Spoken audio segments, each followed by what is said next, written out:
이 법무법인에서 당연히 이길 거라고 생각을 하는 거고 우리가 설레가 있네요. 예, 그 설레가 그 토지주와 이득세가 없어졌어요. 영원히 사라졌어요. 그래서 그런데 이 재건축 초과이익 환수제는 한 번 거친 예가 있더라고요.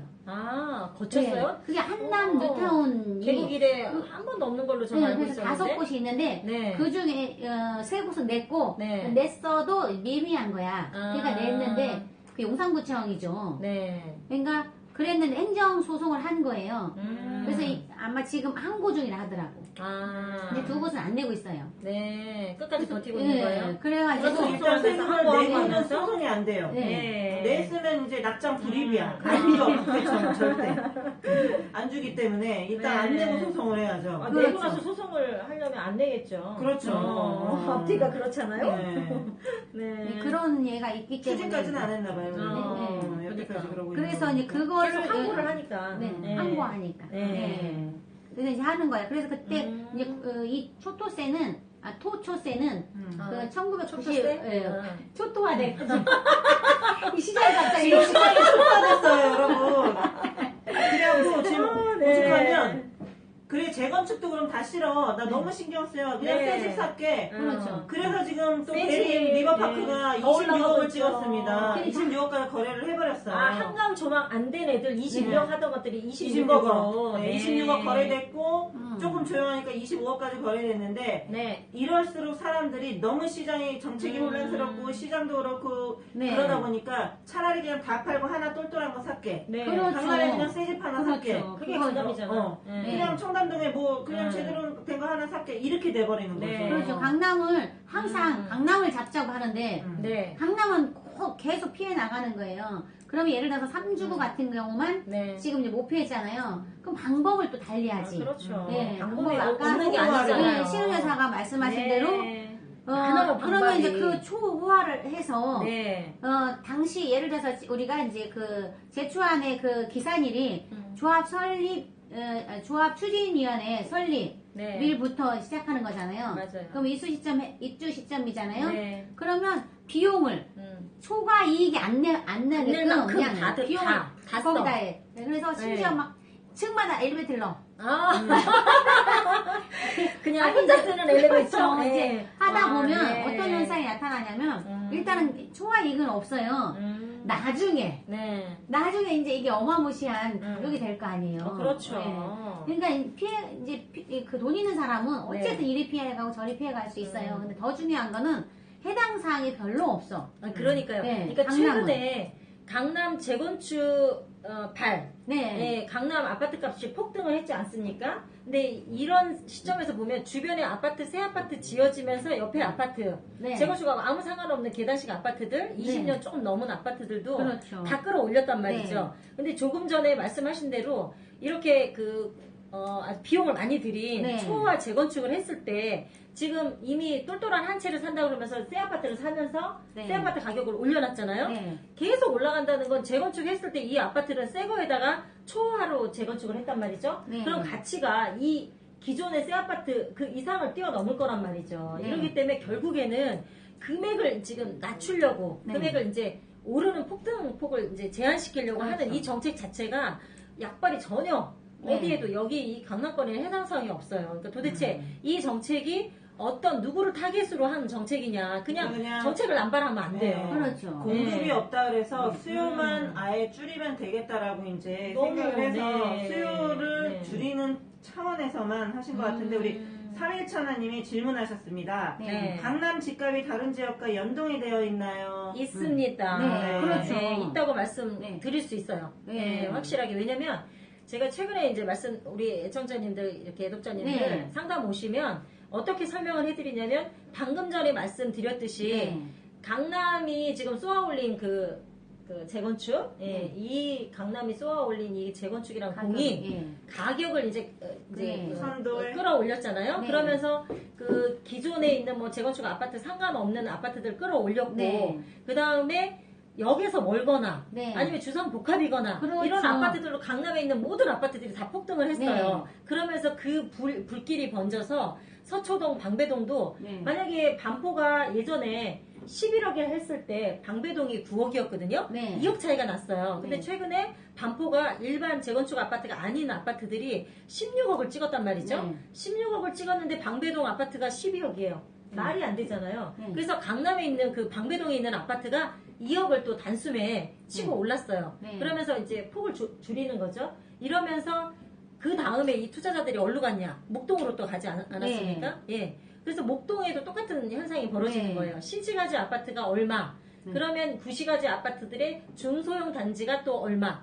그러면 중소형 단지가 이제 다 팔렸잖아요. 매물이 더 이상 안 나와. 그러면 옆에 있는 소형 단지, 뭐 80세대, 40세대 이런 아파트 값까지 다 끌어올렸고, 그러면서 주성 복합도 또 올랐어요. 이러면서 계속 번져가. 저희가 이제 뭐 20억대, 30억대, 40억대 얘기만 하니까 다 큰 얘기만 하나보다 싶으실 텐데 사실은 그게 10억대, 15억짜리가 20억이 되면서 그런 데서 나오는 훈풍이요. 서울 시내에서도 약간 외지구 이런 지역들까지 다 갑니다. 그래서 맞아요. 2억 5천에 계속 7, 8년째 있는 아파트들이 요참에 같이 훈풍을 타서 3억, 3억 2천에 거래가 되는 거거든요. 맞아요. 사실은 이 메인인 시장이 죽어버리면 거기까지 갈 바람이 없어. 그렇죠. 거기까지 갈 바람이 있김이 없어요. 맞아요. 원폭이 큰 거로 틀어야 되는데 100평짜리 식당에다가 조그만 난로를 하나 갖다 놓으면 어찌 그 온기가 가겠습니까? 그래서 우리가 이제 연동이 된다는 그 단어가 어떤 뜻이냐면 우리 강남발이라고 하잖아요. 그러니까 강남에서 출발했다는 얘기이기 때문에 연동이 됐다는 의미라는 이 단어만 봐도 그렇거든요. 그렇네요. 이 강남이 어땠냐면 강남은 그냥 영원히 죽어있은 적은 사실은 없어요. 없죠. 왜냐하면 우리가 가장 안 좋았던 서브프라임 때나 서브프라임 이후로 2012년 뭐 13, 14까지 좀 쭉 그냥 우리가 항상 저 바닥에서 있었잖아요. 그럴 때도 사실은 강남은 계속 좀 움직였어요. 그렇죠. 근데 처음에 우리가 이런 식으로 강남이 2015년도부터 계속 오르는 게 2년 이상 되니까 그 옆에 지역까지 다 가는 거예요. 그렇죠. 근데 우리가 2012년도나 이럴 때도 어땠냐면 잠깐. 처음에 강남은 좀 먼 일이 있을 때마다 일단 올라요. 잠깐. 근데 그게 예를 들어 처음에 6개월이 갔어. 그럼 그 6개월을 갔으면 강남 언저리까지 가. 근데 그러다가 말아. 거기까지 가다 꺼져. 가다 꺼진 거예요. 얘만 올라, 얘만. 근데 그 다음에는 좀 어떻게 또 막 뭔 얘기가 있을 때만 또 올라. 근데 2달. 그러니까 이제는 그 언저리도 못 가요. 근데 강남은 계속 그렇게 해왔어요. 그래서 가격이 떨어지지 않은 상황이었어요. 서브프라임 때도 그렇고, 근데 단지 그 서브프라임 때 이제 그 이후에 반포자이가 미분양된 예를 있었잖아요. 맞습니다. 왜냐면 한꺼번에 너무 많은 세대가 공급이 되면서 그 잠실의 그 유명한 2만 세대가 입주를 안 했던 게, 그러니까 공급이 너무 많으니까 그게 시장의 원리를 잘 지킨 것 뿐이에요. 맞아요. 근데 지금은 시장이 너무 강력하잖아요. 그 몇만 세대가 계속 공급은 아예 없고 그런 세대가 계속 나올 수밖에 없는 상황이니까 이건 어떻게 해볼 수는 없어요. 그러니까 정부 입장에서는 무엇을 하긴 해야 돼. 왜? 그렇지 않으면 수요가 너무 많으니까 시장이 너무 강력하니까 시장을 워워 할 필요성은 있긴 있어요. 그런데 이 지금 시장, 우리 2018년 지금 1월이잖아요. 이 시장을 보면서 이제 이런 말씀을 드리고 싶어요. 강남이라는 곳을 이제 특수성이 좀 있잖아요. 희소성도 있고, 워낙 이제 그 부촌이라고 이제 모두 다 선호하는 지역이다 보니까, 이런데 이쪽에 아까 우리 제갈량님 말씀하신 대로 2008년부터 지금까지 이렇게 딱 추이를 봤을 때 강남의 이 오를 때 오를 때의 텀은 굉장히 길어요. 그런데 내릴 때 텀, 이거는 너무 짧아요. 그러니까 반대로 보시면 돼요. 지방이나 수도권은 반대로 보시면 돼요. 이 강남발에서 시작된 이 훈풍이 불어줬잖아요. 거기까지 살짝 맛을 봤는데 이런 정책 발표하면 걔네들이 먼저 떨어져요. 그리고 얘네들은 거의 영향을 못 받아요. 그러니까 역으로 지금 움직이는 거기 때문에 어찌됐든 정부가 정책을 계속 발표하긴 하는데 이렇게 그러니까 약간 뭐라 그럴까요? 징벌성? 강남을 겨냥한 징벌성 규제 말고 정말로 좀 시장을 두루두루 제대로 지역적으로 따로따로 분석을 해서 그 지역에 맞는 정책들을 따로따로 좀 뭐라 그럴까? 나눠서 그러니까 아까 말한 대로 빈대잡으러다 소화상관 태웠는데 빈대는 로봇이야. 그래서 추가 상담만 태우는 상황이에요, 지금. AI야? 그래서 막 진화해서 막 불날 거 다 대비해갖고. 네, 그러기도 하고, 네. 얘가 안 타. 스웨터. 네. 네. 그래서 그런 상황이 본의 아니게 돼버렸는데. 저기, 그 섭씨였나요? 몇 도였죠? 150도. 150도에도. 영하. 네, 영하 150도에도. 얼지 않는 그런 어떤 물질이 있어요. 물이 나가죠. 그러니까 원래 물은 있었는데 그 물의 특성을 연구해서 개발해서 발견을 했는데 그 AI가 그거야. 그 물질로 둘러싸여가지고 도저히 타질 않는 거예요. 네, 집만 다 그냥 초가상가만 다 심지어는 지금 이제 서울 시내 그 2030 플랜에서 그 동북아권, 뭐 동남권, 서부권, 서남권을 고루고루 균형 발전을 시키겠다 그래갖고 곳곳이 다 유타운이잖아요. 맞아요. 근데 이제 이게 그 강남은 자체적으로 재건축 연한이 있어 조합원들이 자체적으로 시행자가 돼서 하는 재건축 사업인데 사실은 유타운 같은 경우는 또 이제 서울시나 지자체에서 하지 않으면은 자력의 힘이 사실은 없습니다. 근데 수익성이 그다지 이렇게 강남에서 억압받고 하는 이런 자금들이 어쩔 수 없이 또 이제 억압받았어요. 억압받는 자금들이 어쩔 수 없이 또 유타운으로 들어가요. 그럼 그 유타운에는 정말 말 그대로 투자를 넘어선 투기가 될 수 있는데 결론은 원 조합원들한테 손해가 큽니다. 원 조합원들은 천상 또 바운더리로 밀려나고요. 투자자들이 그 자리를 또 메꿀 수밖에 없거든요. 그래서 전반적으로 도대체 뭐 어떤 게 이게 맞는 흐름인지 정말 뭐 북치기 박치기 하는 거 아닌지 그러니까 저희가 최근에 그 노량진 뉴타운 좀 다녀왔지 않습니까? 거기 깜짝 놀랐던 게 생각보다 굉장히 낙후될 거라고 생각을 했었는데 도로도 넓고 그냥 교통도 장승매기역, 상도역, 뭐 7호선 쫙 접해 있고 평지에다가 굉장히 개발되고 나면 미래가치가 좀 보이긴 하는데 그쪽에 제일 중요한 거는 땅값이 평당 2,500을 하더라고요. 단독주택이. 단독주택. 심지어는 빌라는 매물이 한 개도 없었어요. 정말 단 한 개도 없었어요. 지금 서울 시내가 다 그래요.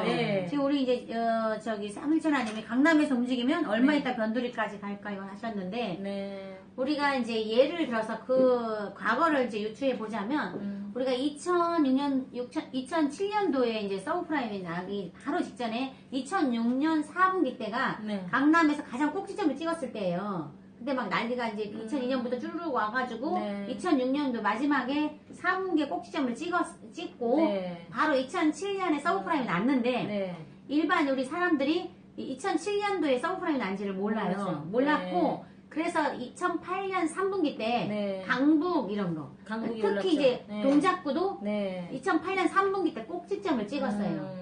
그래서 그때는 이제 2년이라는 텀이 생겼잖아요. 근데 이제 그 세월로부터 벌써 10년이 흘렀잖아요. 그래서 이제 우리 이제 모든 사람들이 이제 학습 효과가 이제 생긴 거예요. 그래서 이제는 2년까지 안 가. 바로. 근데 더군다나 어떤 원인 때문에 이렇게 이제 불꽃이 번지는지 그것이 중요하거든요. 그때는 그냥 잠재되어 있던 수요들이 움직였지만 지금은 바로 실수자가 튀어나오는 거잖아요. 그러니까 예를 들어서 강남에 재건축이 나온다. 그럼 어디로 가요? 아니면 이제 방배동에서. 그러면 인접지역으로 가죠. 인접지역으로 가요. 왜냐면 방배동에서 나오면 이 재건축 지역에 있는 왜 재건축이 되겠어요? 엄청 낡았으니까 되니까 살고 있는 사람들 굉장히 저렴하게 살고 있어요. 이주비가 일단 좀 작아요. 이주비도 적고 너무 싸게 살고 있으니까 자기 지역 못 가고 한 단계 낮은 지역을 가요. 맞아요. 왜냐면 저희 방배동 같은 경우도 반포에서 이주하는 동에 또 반포도 마찬가지로 거기서는 못 있는 거예요. 너무 싸게 있기 때문에. 그래서 원래 재건축에 있는 그 부동산들은 가격이 전월세가 너무 저렴하기 때문에 그 지역을 못 가고 결국 방배동으로 넘어와서 방배동이 그때 많이 올랐잖아요. 방배동뿐만 아니라 흑석동, 그렇죠. 그 주변 지역, 뭐 용산 이런 쪽도 많이 가셨는데 그래서, 용산도 비싸죠. 그러니까 이게 투자를 한다 그러면 텀이 있어요. 근데 이거는 투자가 아니고 본의 아니게 내가 살아야 되기 때문에 바로 입주를 해야 되는 거잖아요. 전세든 매매든. 근데 여기 물량이 작으니까. 그 반포 이주 잠깐 말씀하셨잖아요. 어땠냐면 반포가 한 막 30-40년 되다 보니까 너무 낡은 아파트에서 이제 그 조합원들은 이주비를 꽤 받으세요.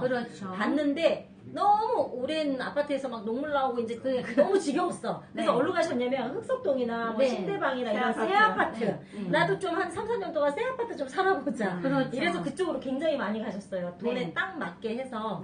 그래서 그쪽에 또 그 새 아파트들이 전세나 매매가 엄청나게 폭등을 했었죠. 그래서 지금은 이 시점은 그러니까 원인이 어떤 거에 따라서 아까 다르다고 했잖아요. 그러니까 이 시점은 실수자기 때문에 텀이 없다고 보면 돼요.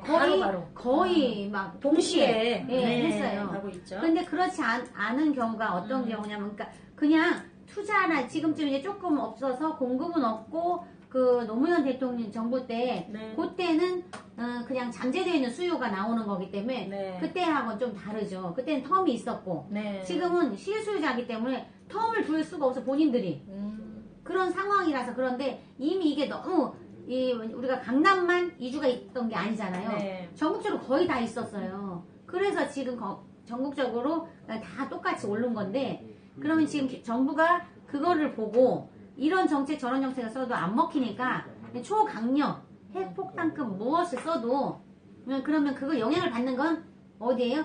사무처장님 말씀하신 그 변두리 이런 데예요. 그러니까 계속 어떤 정책을 써도 계속 안 그래도 맞아서 아픈데 그러니까요. 아픈데 또 때리는 거예요. 아니 조금 이렇게 좀 살아나 볼까 했는데 바로 그냥 그렇죠. 또 일어나지도 않았는데 그렇지. 그거 뭐 두더지 막 두드려 나오자마자 바로 그러니까 나올까 했는데요. 그래서 아까 우리 그 방송 들어오기 전에도 문자로 김혜별님 주셨는데요. 주택임대사업자 등록 여부 망설이는 사람 지금 결정 어떻게 내려야 하는지 요거 요즘 좀 고민 많으실 거예요. 맞아요. 오늘 또 우리 도지별님께서 상담을 오셨거든요. 맞아요. 네, 어떻게 상담을 해드렸냐면 예를 이제 들어드리면 우리 도지별님께서 거여동에 아파트 한 채를 갖고 계세요. 그리고 너무나 다행히 2016년도에 방배 13구역 재건축 빌라를 사셔서 이제 그 13구역에 당당히 조합원으로 입성을 하지 않으셨습니까? 네, 맞습니다. 이러다 보니까 1가구 2주택이세요, 현재. 근데 이분이 이제 상담하신 거는 1가구 1주택은 내가 살고 있는 주택이고 그 다음에 방배 13구역은 어차피 2주택까지 어차피 안 팔 거고 2주택까지 안 팔 거고 그런데다가 한 재건축 이렇게 오래된 낙후된 이 집 상태로 거의 한 3, 4년 이상을 가실 거란 말이죠. 그러면 저희가 어떻게 이제 그 컨설팅을 해드렸냐면 보통은 임대사업자를 냈을 때 득과 실을 또 살펴보셔야 되거든요. 근데 보통은 실이라 함은 임대사업자를 내셨는데 현재 3월 말까지 임대사업자 내실 경우에는 5년 임대하시면 세금 혜택을 좀 받으세요. 그런데 여기에서 세금 혜택이라고 함은 양도세 부분은 말고 양도세는 말고 보유세하고 주택수에 포함하지 않는다는 거거든요. 그런데 여기에서 또 임대 그 금액을 보면 2년에 그 0.5%밖에 못 올리시죠. 이런다고 하면 만약에 이게 고급주택이다. 그러면 오르는 폭을 너무 많이 제한받기 때문에 오히려 손해를 보시는 결과예요. 근데 이 주택 같은 경우는 13구역은 워낙 열악한 주택 단지이기 때문에 임대료 5%라고 해도 그렇게 많이 올릴 일이 없어요. 어차피 때문에 얇아서. 어차피 안 팔아야 되고 더군다나 거여동에 갖고 계신 그 아파트를 아무 때나 파셔도 되거든요. 그 임대사업자를 낸 그 임대사업자가 거주하는 한 주택은 비과세를 받으시기 때문에 여기서 중요한 거는 2년 이상 보유하셔야 되고 2년 이상 거주를 하셔야 돼요. 이게 이 요건이 다 되신 거예요. 이러다 보니까 이런 분은 임대사업자를 안 낼 이유가 없으시거든요. 그래서 임대사업자를 내시는 걸로 저희가 잠정적으로 결정을 해드렸어요. 그렇죠. 임대사업자를 등록을 이제 권유하지 않는 가장 큰 이유가 이제 임대 가격이 많이 뛰는 지역. 맞아요. 예를 들어서 강남 같은 경우는 1억씩 뛰기 때문에 이건 2억 같은 경우에 2년에 그냥 1,000만 원밖에 못 올리니까 그 이상 오르면 모든 혜택이 다 없어져요.